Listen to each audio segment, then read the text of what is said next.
All right, we're talking with Jody Bach about using the word love and work in the same sentence, and like we were just saying, I mean, it can be something that maybe you did once love it, refinding or rekindling that love, and why you picked that job or that career or stuck with that place for so long. That's exactly right. And if we as employers, I say we, I'm my own boss, so I'm kind of the hardest person to work with sometimes because I don't always let myself off the hook. But when bosses can help those employees find that reason they chose that in the first place, I think that will help your culture become a place where people want to be. So this whole extreme leadership program that I'm certified in starts with love, and everything revolves around love in this acronym that they use called the Radical Leap, L-E-A-P. Cultivating love is the first one. Generating energy is the second one.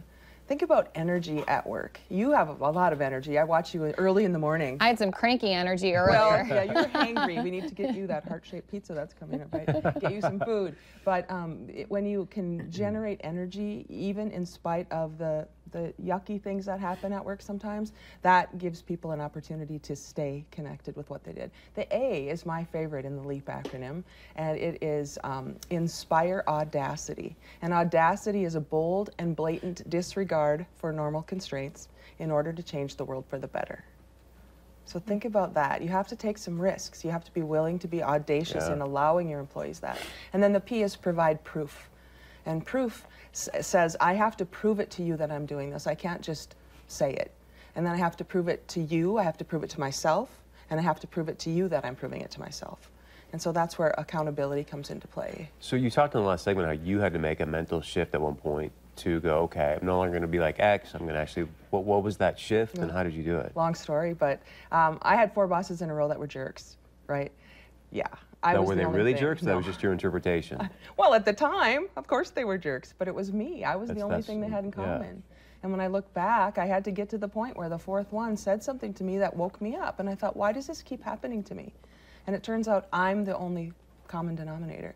And so I had to make a mental shift and do some real work. And this was several years ago now. And so I've been working on this mindset for several years, and it gets easier as you go. But if you are willing to take that leap, I'm telling you what, you can change the culture of your organization in not a whole lot of time. It's just that I'm debating whether it has to start at the top or whether it can bubble up from the bottom. I'm still working with lots of organizations to figure that piece out. But if you're interested in more information about this leadership program, I'm doing a free overview over the lunch hour on the 22nd of February at the University of Jamestown in Fargo. Nice. So there's a Fargo campus on 42nd. But it's free. You can come and learn more about this radical leap and how it might help your organization rediscover why you love what you do. And it's important. Yeah. If you're going to be there, you might as well. Right. Well, Christy, you said you say it all the time. I do say it all the time. Well, you did too, Chris. I love what I do. Yeah. So if you can do what you love in the service of people who love what you do, how can it be better than that?